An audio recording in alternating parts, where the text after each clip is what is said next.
You're listening to the Our Erie podcast with DaVona Pacley, Marty Nwachukwu, and Lydia Laythe. We're here to highlight community voices and bring new perspectives to the table. We are unpacking Erie's and America's baggage. We're speaking truth to power. Take a seat.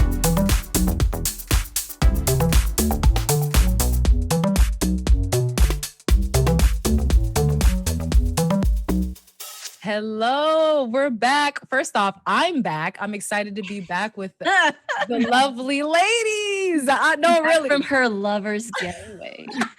Yo, it was great. It was really great. But honestly, I was talking to y'all earlier, like, you know, I find myself in a space of like being kind of like really sensitive to different energies and really needing to like take a moment for myself even after a vacation a while away, because like it wasn't just my wife and I went with my sister, I went with my friend and a couple other friends and my cousin, and we had a blast. Like I learned to freaking snowboard for the very first time. I'm actually really good. Like I had a very quick gift that I shared on social media, but other than that I was not able to get footage because I had such a good time. I was so in the moment. Like I realized that I like my phone, I'm like, oh shoot, I forget my cell phone. That's good. Yeah. That's a sign of a good time. Did you wear that stuff? You have that one friend that like has these pop-up shops that you wear some of their cool like hunting gear, or like you have this like I remember this one like poofy coat. Did you wear that while you were snowboarding, that poofy coat? No, I did not, because I was like, I'm gonna be hot. But yeah, I was like, this is gonna be very hot. I ended up getting, we got real bougie. We were like, if we're gonna spend the money on ski wear, we're gonna do it up, right? So we got, which is an investment, because I feel like now I'm gonna start doing this every winter. But we can talk about that later.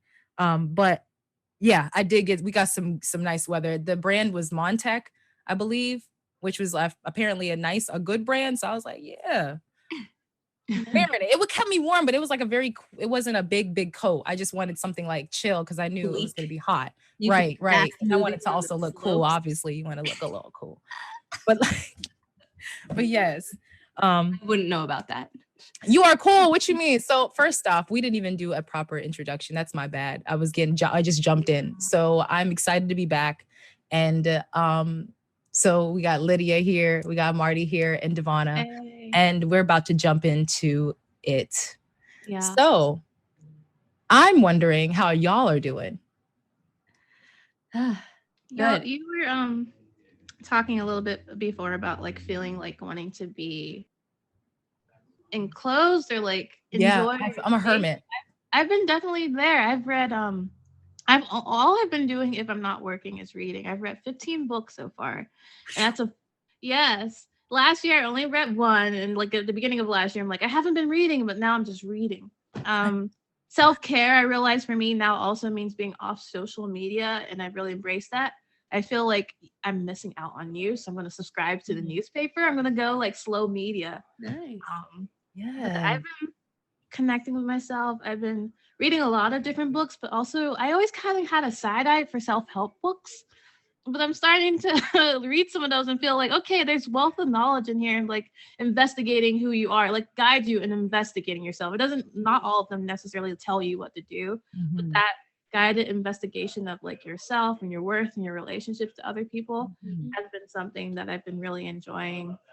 And I'm thinking I'm starting to find balance between work Marty and personal Marty, because for a very long time I have been kind of just work Marty who kind of sleeps and has time with friends but lives for work Marty.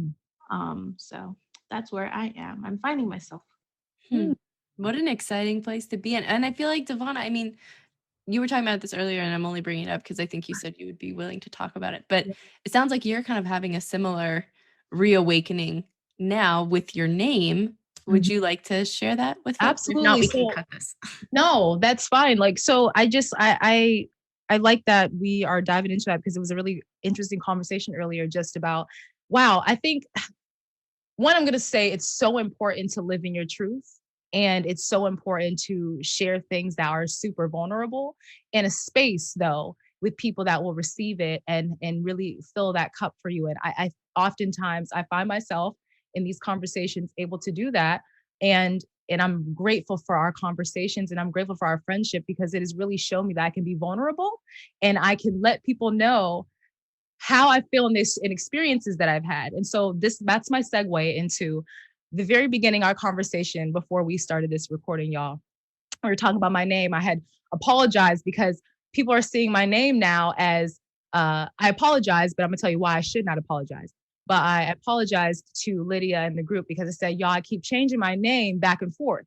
My name, a lot of people will see me as DaVona or DaVona. And so I've changed my name back to DaVona. That's my name from the very beginning when I was, from the time I came out the womb, that was my name. And that's how it was spelled. And that's how I was showed to spell my name. And I was telling everybody that I stopped putting a capital V in my name and did a lowercase v when I started to run for city council.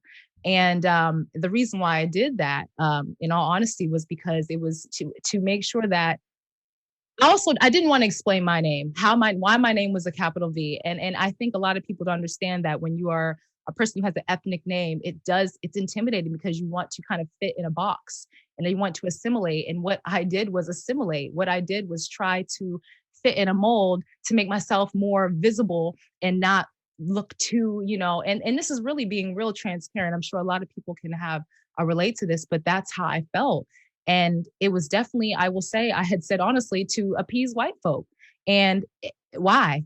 I think at this point, I've learned to own my name and I've learned to own who I am, because if I'm not genuine, then I cannot be genuine to the world. If I don't show who I am and be honest about that and be, open about that, then how can I be a leader? And that's how I view my life. I always look in the mirror and I always have these introspections of, how I kind of perceive myself.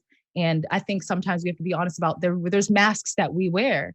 And I did not want to wear the mask of being validated by other people. And it's a journey. I don't know if anybody else can relate out there who's listening, that the self journey is never ending. It's never ending. And so I'm grateful to have this space, though, to be able to share that. And if anybody else can relate to that story of being uncomfortable about their name or about who they are, like, I'm gonna tell you, like, yeah, it's rough. And I'm sure we're gonna get into a deeper conversation because we always do. But that was my experience as just like, I'm really like Marty. I'm finally feeling comfortable with DaVona, Liana, Sherelle, Pacley. I'm finally feeling comfortable with being who I am, and feeling and feeding and I would say owning the many hats that I wear and owning who I am, because I am so intersectional. And I think a lot of us Black women can relate to that. And it's just the journey. Like, I'll probably say, so I don't know, next week I'll have some other feeling, and because that's just how I am. I'm always evolving. And so people will see me be like, I used to be like, feel like, are people going to judge me because I'm always evolving and I'm always into certain things, but that's who I am. Right. And so I had to learn to own that. And so that's the space that I'm in, which is interesting because this is right now we're recording under a full moon, getting ready to be. Ooh, yeah. So it's time to release some stuff. Yes. Like, lowercase V, release. Yes. Dance around in your room, release that. Like, for real. I feel that. Lydia, I'm interested to know what's going on with you. Oh my goodness. Well, okay. So, and I said this earlier. So around my house, when I get emotional, we call me a mushy poop head. So I'm feeling a little bit like a mushy poop head right now. I understand. Because I'm just so grateful for you guys. And I don't feel like I can go into it too much. No. I'm gonna start like sobbing. But I'm reminded of two things. The first is a song I was just listening to the other day by Regina Spektor. It's called Better.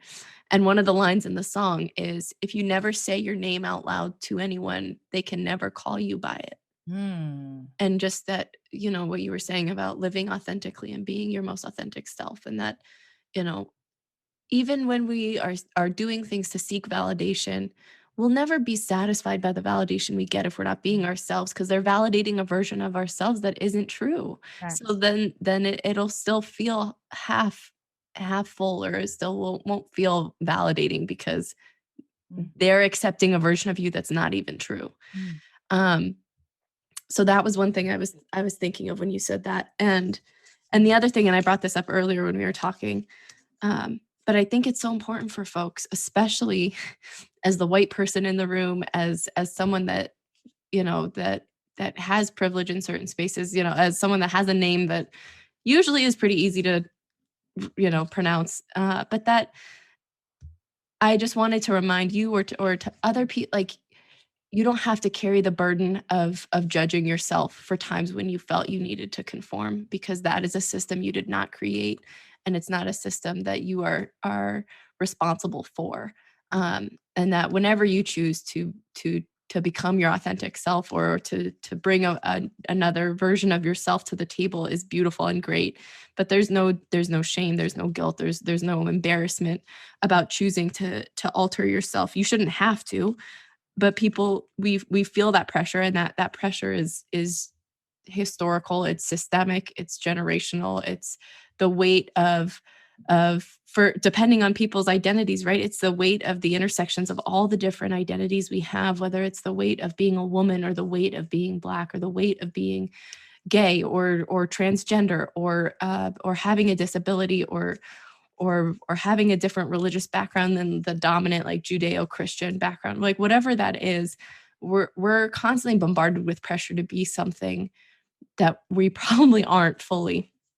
And that is a systemic issue that we should fight and we should confront. But to put any sort of responsibility on ourselves when we are essentially the victims of these systems, is only empowering the oppressor, is only empowering the structures and the systems, right? Like, to say, that, like, oh, I shouldn't have conformed to this, like, I don't want to say no, because however you feel is also how you feel. So that's okay too. But it's not, I shouldn't have conformed. It's that system shouldn't have made you feel like you had to conform. And that's, I think, it's so important in how we reframe these conversations, is that burden's not on you. That it's almost like victim blaming, like putting, like, well, why didn't you be stronger against this giant ass system that tells you that the way you are is not okay. It's too much, or it's not enough, or it's outside of whatever it should be. So those are just my two feelings about that. And I believe that's why code switching exists. Even though we're all, like, right now in this space, I feel like I can speak in any kind of tone. Right. But if I'm talking to a reporter, or I'm talking to an older white person, I am professional Marty. And it's a way of me protecting myself. It's a way of me protecting the organizations I'm represented, because at the end of the day, I am a Black face, and there's a lot of assumptions that come with my Black face. And I always feel the pressure of needing to be a representative for all of us, and it's hard theory. I don't know. How do you feel like about that, DaVona? That's a very heavy burden, because I felt that way too. It's really interesting. Like, to your point, Lydia, about just kind of like not having to even apologize or have the guilt.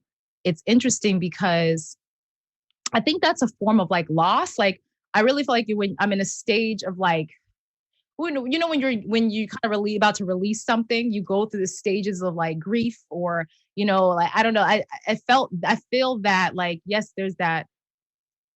I feel it's hard to, like, explain and put it into words, but, like, I felt that guilt at one point, but then I went through not feeling guilty. Then I was, like, angry, like, why did I have to do, and then I was like, but then who, like, there's stages, and so you're right, I don't need to do that, and I don't think anybody should do that. It's just crazy that that's how our society, like, is, and how, as Black women, or when, in my experience, I will say, having to compartmentalize, as I don't want to speak for all Black women, because everybody has different experiences, but I know that with my own experience, I had to compartmentalize different parts of me, in order to be accepted. It's crazy, because in order to be accepted, and I was reading start parts of this article, but then I just got triggered about having to be in the workplace and being a Black woman in the workplace and struggling with not being perceived as either the angry Black woman or,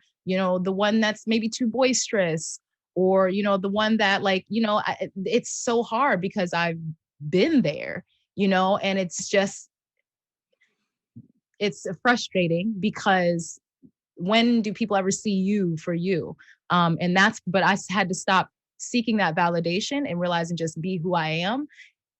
And that's it. And honestly, I realized like, okay, people, you know, like I can be myself and some people might like me and some people might not. I'm not here to be liked. Like, I'm really not like, yes, I would love to be liked, but I'm not here to be liked because most of my work is going to be challenging work that's going to push change and people don't like change. And so like, but that was the journey that I had to take to get to where I am as a woman, as a Black woman, as a Black lesbian queer woman. Like, it's crazy, you know, like it's a journey. It's not always validation that's on the other end though. Like this week, I'm starting to look for a new apartment. And when I found a great place and I was starting to apply and I thought, oh, my last name, like I'm privileged to have a like typical old lady name. My given name is Martha, but then my last name, Nwachukwu, spelled how it is. I'm like, I don't know if some landlords would see that and be like, oh, this is some type of ethnic person and they're going to do, because I've heard some nasty things that landlords have said about immigrants and New York Americans. So there's no way I can apply to anything without using my given name. But I had this fear of like, okay, I have the money, I have the things I can get, I have the things I need to get a place. But I was like, at the end of the day, I never know what on the other end, what someone's going to see with my name and assume and what that's going to keep me from getting, you know? So validation is real, like the social pressure of like feeling accepted, but there's also real world. How will my name prevent me from getting housing? Will my name prevent me from getting a job? You know, right. Like very real, tangible, like sometimes even life or death. Consequences of that too. Well, and Buster and I were just having this conversation with my sister the other night about like social pressures, and the pressures to conform are very much like a survival mechanism, right? So humans are just fleshy meat sticks that like don't really have much going for them other than the fact that like humans can band together and collaborate. And that's how we've survived for centuries. And so if you're thinking about like when Darwin says survival of the fittest, he doesn't mean the fittest physically. Like he doesn't mean you have to be the strongest to survive. He means you have to fit in with the crowd. You have to fit in with whatever's going to make you survive. And so for humans, that means social conformity. And so, you know, if you think about if we were all stranded in the woods somewhere with nothing, right? And the group decides that they want to do one thing and you think you want to do something else, it's more dangerous for you to be wrong by yourself. Because if you choose something and then you're alone, now not only was it the wrong decision, but now you're alone. Versus if you're wrong with a group, then at least you've got the group, you can problem solve, you've got more people, right? You could maybe fix it. And so from an instinctual level, it makes sense, even if you're wrong, right? There's that study that they'll show 2 lines to people. And they do this psychological study where a room full of people, most of them are moles in the system. Like, so they are people that are knowing what the study is. They're like students. And then they have like 2 participants that are actually like, they think they're, you know, doing this. And they'll say, okay, which line's longer? And there will be one that's clearly longer, but the group will all say that the shorter one is longer. And then the whole room will say, oh yeah, that's longer, that's longer, that's longer. They get to the 2 people that are actually participating. And because the social pressures of everyone else saying, the 2 people that are actually like just operating there, they don't know what's going on, they will say that the shorter line is longer because they have been convinced in their brain, I must be wrong. I must be wrong. If everyone else is saying that one's longer, it must be longer and I'm missing something. And it taps into that like basic survival. So in so many different ways, right? Like when we're talking about injustices and all these bigger pressures on us, there also is just like an instinctual need for us to conform, to survive, that we have to grapple with, because especially in a world where now we're connected to a global community, to viewpoints on social media that are all over the place, not just who physically has an impact on our lived experience on the daily life, but like anyone listening right now. We have people listening to us all over the place, not just the three of us in this room. I know. And that creates a different pressure that like our human brains are not ready, like evolutionarily we're not ready to handle having such contact with so many different people. Yeah. Wow. That's why social media is getting off of social media is self-care for me, because Yes. I am sensitive to other people's energies. When we're all anxious, when we're all angry, when we're all excited, I don't think we're all supposed to see each other's thoughts and life events all the time for hours upon hours and scrolling on scrolling. It's draining for me. And like a lot of my work, like whether it's news or someone messaging me, or I have always felt the need to be on social media, but then it makes me feel like I'm always working. Yeah. And I think a lot of people are struggling with that. Do you think COVID has really brought that to like light? Like not COVID, but like just what we've had to do to shift how we operate during COVID. Do you think that's something that like you're recognizing now, or do you think that you would recognize that have in general? Like, I don't know. Does that make sense? Like feeling. Go ahead. Do you think like, okay, so I feel like, did you realize that more? Like, are you now realizing that that's a form of self-care that you're kind of realizing, or do you realize that because of now the atmosphere, like we're always using Zoom or all these different things on like media to entertain or to like be with people? And do you feel that you're now more aware of this, or do you think that you would have been more aware when you were like not when it was pre-COVID? Does that make Yeah. So pre-COVID, I had a work trip that took me out to New Mexico, and it was supposed to be like a leadership thing where we cut ourselves off the world. So 1 week I like logged out of all my social media, and that felt really good. And I recognized I needed that, but like as soon as it was over, I was back on. I think we all say that we would like to spend less time. So I think we all recognize it. But this month I was really intentional about like not wanting to be on it. And I think because of the elections and not having to always be on it, and then with the the insurrection and like the anxiety and the anger and like the hate that was coming, like I just felt like I couldn't, not that I couldn't handle it. I'm a strong person. I'm not gonna make myself sound weak. But and that's okay. Why am I saying that? Yeah. See, I was gonna say, see, that's our society. But I was tired because I myself was posting things, and my anxiety was making me posting things. Like, I'm contributing to someone else's feeling of like things being too much, and I needed to remove myself from it. I felt like when I get to talk to y'all, when I get to talk to my other friends, when I get to talk to my family, that's all I really need. Yes, and I don't need. And I love a lot of people I am connecting with on social media. I do know, but I just I don't need to know all of your feelings. No. And it's, it's so funny you say. I'm reminded of back in the summer, and I know I've talked about this before, so I hope it doesn't feel like this is like my only life experience ever. But when I planned that Black Lives Matter march in Edinburgh that got all the like hate and all the like, and people were commenting such hateful things about me and to me and saying like just the worst things. I would like got an anonymous phone call of someone trying to like, they're like, you really think this is a problem? I was like, who is this? And they're like, that's not important. And then they like hung up, and I was like, oh my God. Like just like creepy shit.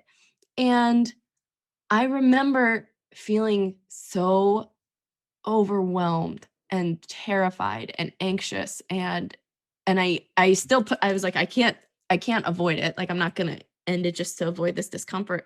But then I remember going outside one day, leaving my phone and just standing outside on my front porch and watching cars drive by and thinking, do they know what's going on? Or is the world okay? And it just feels like it's falling apart because of this fake reality that I've been immersed in and overwhelmed by.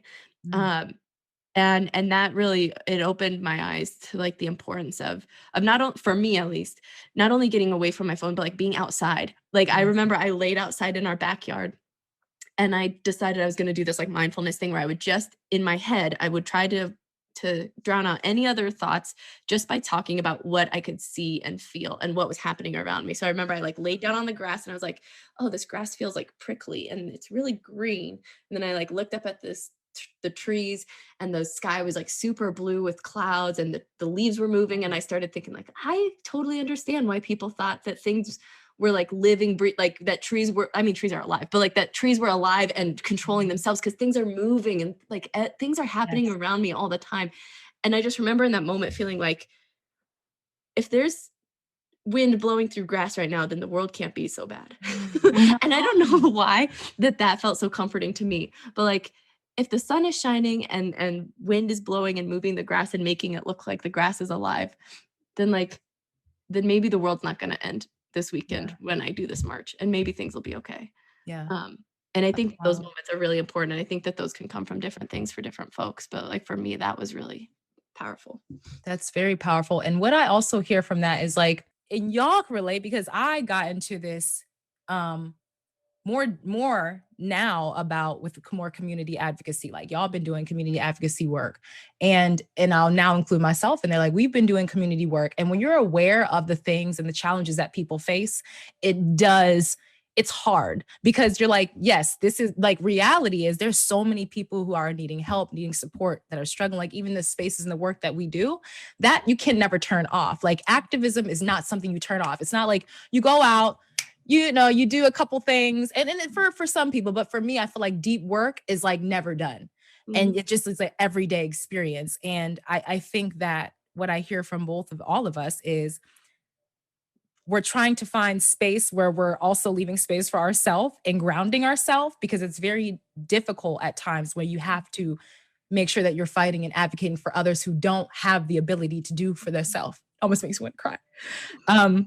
So that's why we do have to fill our cups. And, there's days like, just to go back on your point when you said, you're strong, Marty, like we don't have to always say that. Like, why do we always have to say we're strong women? Like we're going to be because we know we are, but it's like, there's days I don't want to be strong. I'm not strong. Okay. Leave me alone. I'm chilling. You know what I'm saying? I don't have time for that. Like why I got to be strong, so I think it's when I'm hearing all of this, I'm like, wow, like the joys of being a woman, or because I identify as woman. So the joys of being a woman, like, that's a part of my experience. It's like, is it ever done? Like, why do we have to be the strong ones? Why do we have to be the ones that hold it together, but then still take bullshit from other people? And it's just like crazy, right? So it's just, when I hear that, I hear like when you were talking about your story about getting that call, like that's anxiety ridden. Like, I know that there's free speech out there, but that's harassment. That's a whole different thing. Like, that's harassing somebody. And I don't think people understand, like, yeah, have your views, but why harass somebody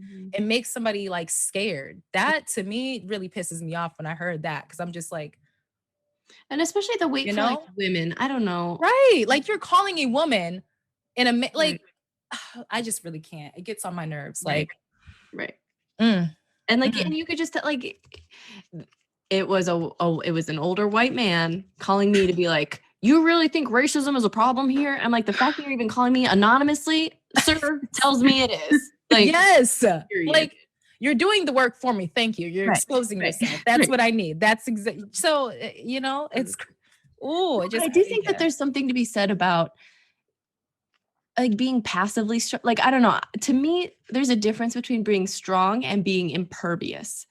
Like, I don't need to be impervious to your words, but I can be strong in the midst of these hurtful words. Like I can be hurt by it and still move past it, and still, like, almost like you were saying about like processing, right? And moving through these different phases of emotions and moving through that, growing through that, to me is strength.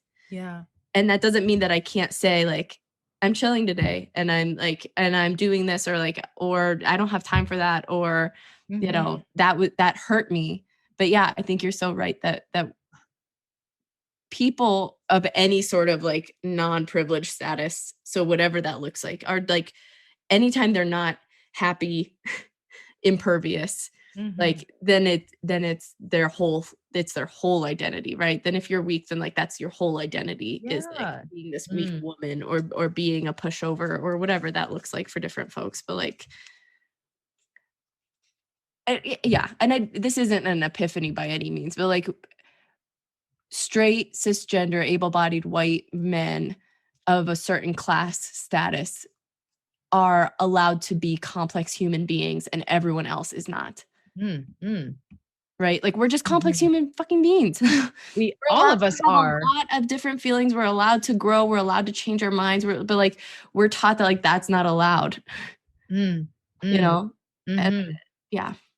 And the pressure that comes with that. DaVona, you should expand on it, but you were talking earlier about saying no.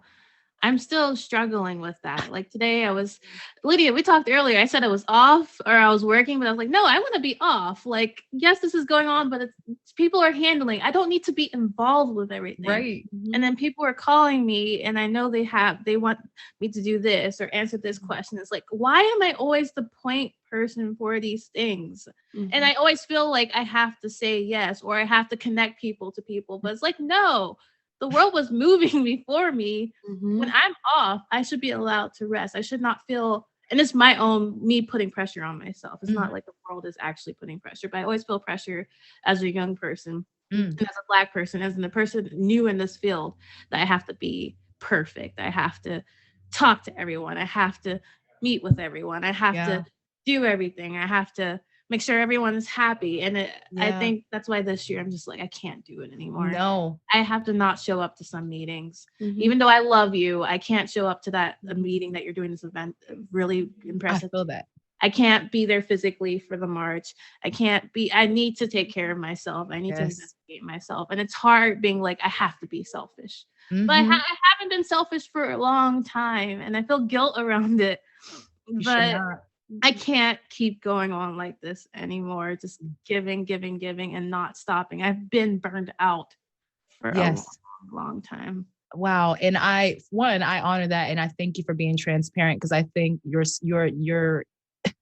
being honest, because I know I can see it. And then you're like, no, but this is what I'm trying to do and trying to go through. So I honor that. And I definitely hold that space for you. Like, listen, well, off topic, we'll talk about that. But yeah, no, I honored that for you, because it's rough.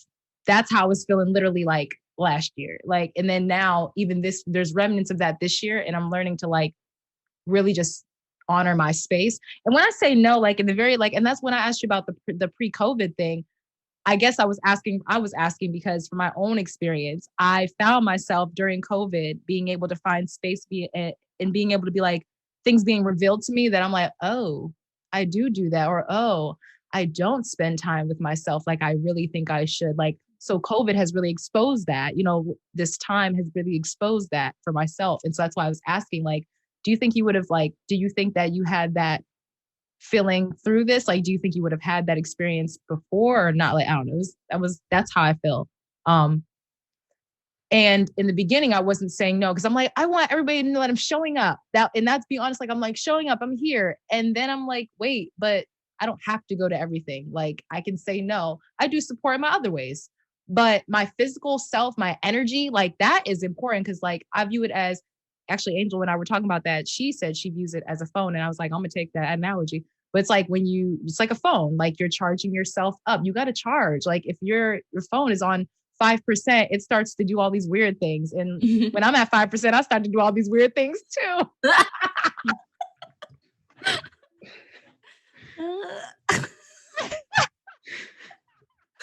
You start glitching and whatnot. You like, hold on. Like you start just spazzing out. Like you need a nap, sis. Like that's what your phone is. So shout out to you. Yeah. So it's like that, we just need to charge up. And you can say no, shoot. And you can say no is self-care. Shoot, I've been saying no is literally self-care for me. And you should have a relationship with yourself. Something I learned from one of the books I read. Yes. Like we have relationships with our friends, we have relationships with our parents, but I think we exist within ourselves. We don't realize like you not talking to yourself, but you should know yourself. You should communicate with yourself. And that's something a lot of us don't practice, is like you have to be in communication and relationship to yourself outside of your ego and what everyone else's perceptions of you are. Absolutely. It's amazing, because obviously my journey to where I'm at wouldn't be my journey, if I didn't just go through it. But I will say in my 20s, I do at times think about how the things that I know now, I wish I could have applied them to where I was at in my 20s. But now, though, I'm so grateful because I would not obviously be with my spouse, my lovely spouse. But, you know, when I was dating, I always felt like I didn't really fully know myself. And so I'm like, what do I want out of this person, out of a person? And so I think that knowing that, like now knowing, okay, having a relationship with myself was super important. I will share that with everybody. Like if you're a single person or a person, you definitely a relationship with self is probably one of the greatest things that we have been conditioned to not pay attention to, which is interesting. And I know that from my experience, that's like even within religion. I know we wanted to talk about that later, but I know, you know, it's amazing. Like I do follow God still, and I do have a relationship with God, but my now relationship with God is completely different than what I thought about it before, you know, God being this separate entity that is not within me, and being this like thing that's controlling, you know, like, I don't know. And that's just how I viewed it. You know, that's my personal experience, but realizing that there is power within myself. I do have a relationship with self. The relationship with self is also a relationship with God. And that's how I view, you know, this spiritual, like the earth, you know, trees, like that is God, like, you know. And so I think when you're saying that, when you say your experience, that's been my experience with my own personal journey with spirituality. And so it's like hearing you say that is like, wow, like I'm not alone. You know, I think a lot of us experience it in other ways. And I experienced that within my own religion, my own spirituality, which has been a very liberating thing and something that I now can be comfortable with saying that, like, yeah, we could talk about that later though. But yeah, y'all, you know what I'm saying? So that again, spirit self is left out of the equation in all these aspects of life. That's wild. Why? They don't want us to know the truth about who we are, about how powerful we are and how mighty we are. What are your thoughts, Lydia? Yeah, I mean, it was compact. That was compact. That was, I think, I mean, kind of coming back for full circle to the validation piece, right? I can maintain social control over you if you're always seeking validation from someone else or something else. So if I tell you you have to seek validation from God, and the only pathway to God is through me, which is the priest or is the pope or is the church or is the minister or whatever, or is through, you know, your spouse or whatever, then I can maintain control over you, as opposed to you finding the truth within yourself and the God and the divinity and the universal truths within yourself. Then you don't need me to control you. Right. So I think, yeah, you're totally spot on as far as the empowering piece of that. That's actually the chapter I'm reading, y'all. Like in the Hood Feminism book, the one chapter I'm on, it's called It's Raining Patriarchy. Ooh. And yeah, it's really, but that's literally talks about what we're talking about, like just kind of like the systems in general being very male. Obviously, we know this very male dominated. And I find myself in the space of like realizing that being a feminine is nothing to do with a gender. It has everything to do with like this, like, for me, it's like definitely an energetic thing. Like I really realize as I've grown, I've kind of been conditioned to be in this like very like hard, like to be strong, like male, like, and women, we find ourselves being, I don't even know, I can't put the words, I can't put this in, I can't contextualize this feeling.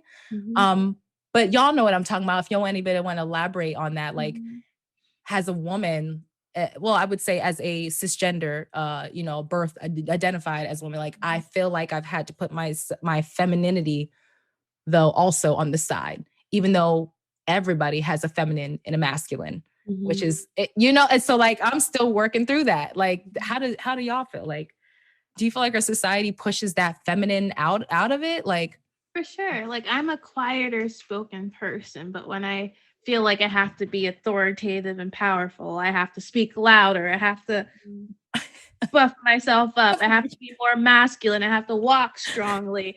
You know, this is all to make myself look more powerful, you know? because we equate power to masculinity, not power to femininity, but being flowy and curvy and soft could be seen as powerful if that's how we defined it. Like power is such an abstract thing. It's absolutely it's totally human defined.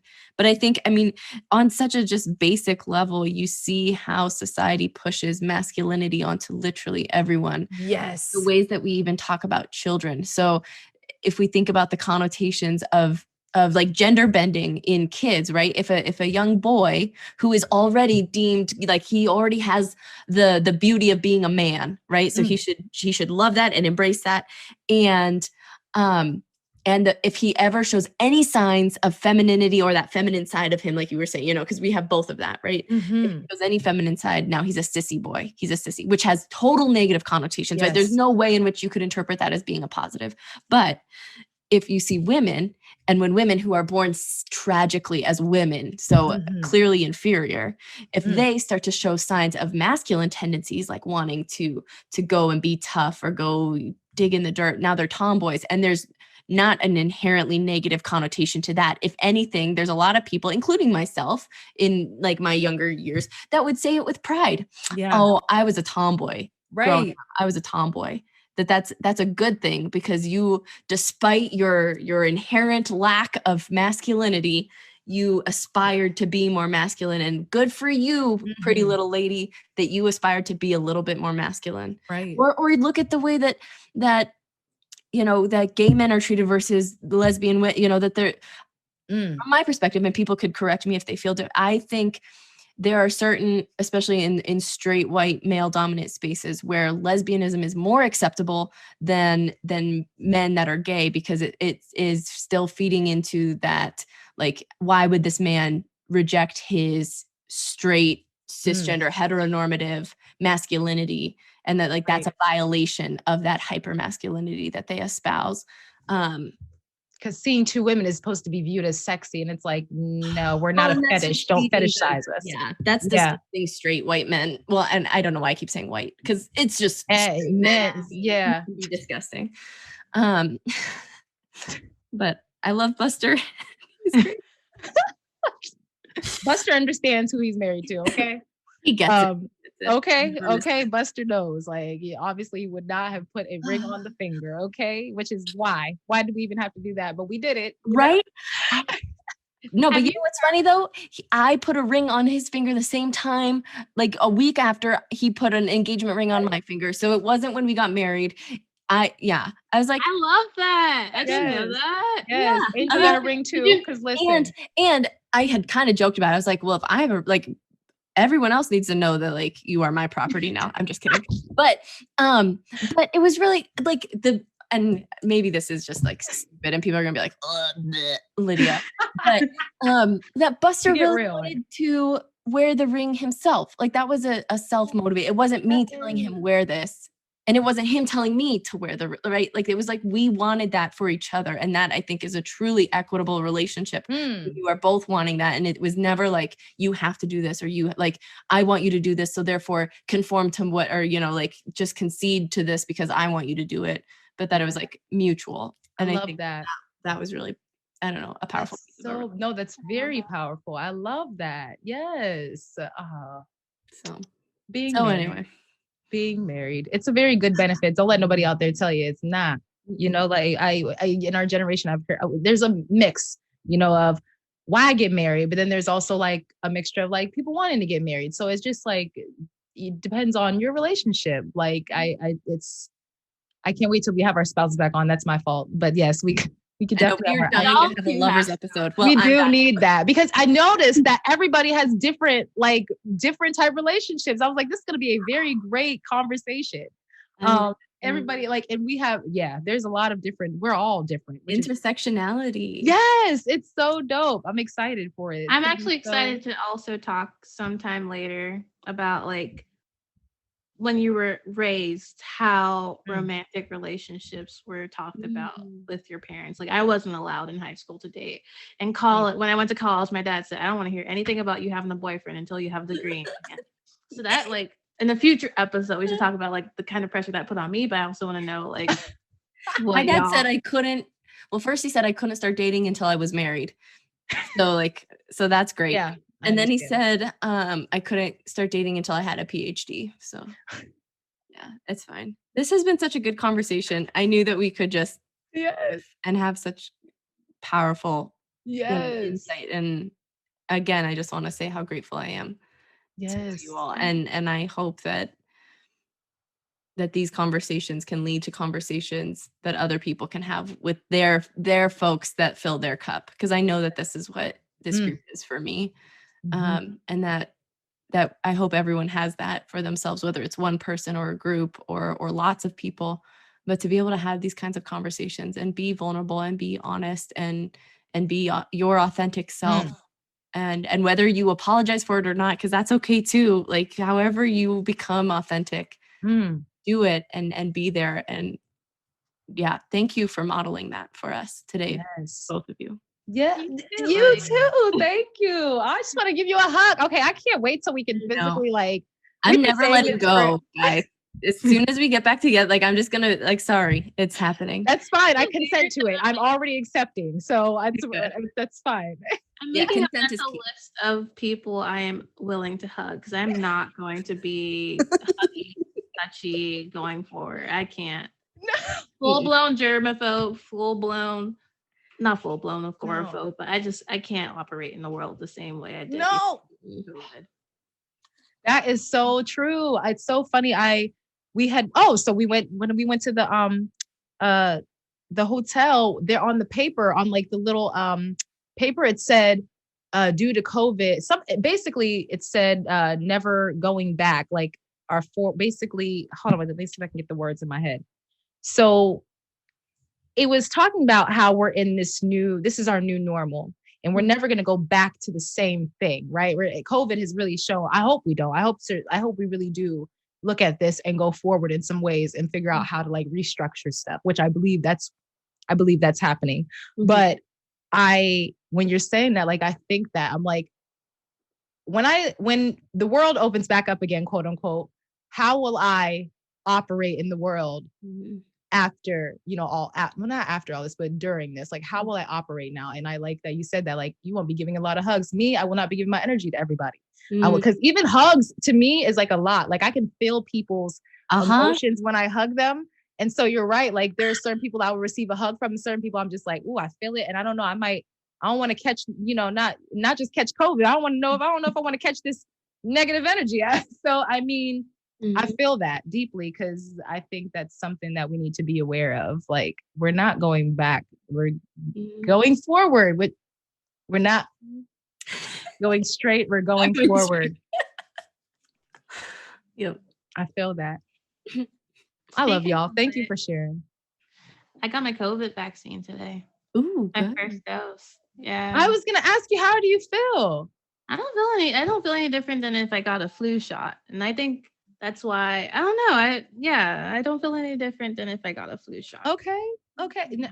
I get my flu shot almost every year. So. Really? I did not know that. I haven't gotten a flu shot in forever. Yeah, I feel like I need to. Now I will, because I now realize the importance of it. Yeah. But so wild. Yeah. Life's a wild ride, man. Yeah, I never really got a flu shot either, but I'm definitely going to probably get this COVID shot. Definitely when it's open to me. I don't think I'm not on but I'm definitely, yeah. And it's more and more people, I'm becoming more comfortable, because now hearing you, I've heard other people get it. I'm okay. Normal people that I know got it. So no, I'm just playing, but not normal. I shouldn't say that. That's rude, but you know what I'm saying. You're not normal at all, Marty. DaVona said it first. But people, yeah, everybody's getting. It helps to hear with any given thing that is new, hearing that someone experienced it. Yes. Mm-hmm. Right. Yes. It's like the story she talked about earlier. Do I want to go this way or everybody going this way? Sometimes in this situation, I'm made for health, because I want to make sure everybody's going this way. So I'm gonna have to do that to make sure. So I do. That is to me. I'm gonna add myself to that analogy. Yeah. That's lit. Yeah. The world we live in. Well, that's all for now. You've been listening to the Our Erie podcast. Community voices unpacking Erie's baggage and speaking truth to power. You can continue the conversation on Facebook, Instagram, or Twitter at Our Erie Series. Funding provided by United Way of Erie and Ember+Forge. Music produced by Light Shadow. We appreciate you for listening to the Our Erie podcast. Until next time, take care of yourself. Keep fighting the good fight. Peace.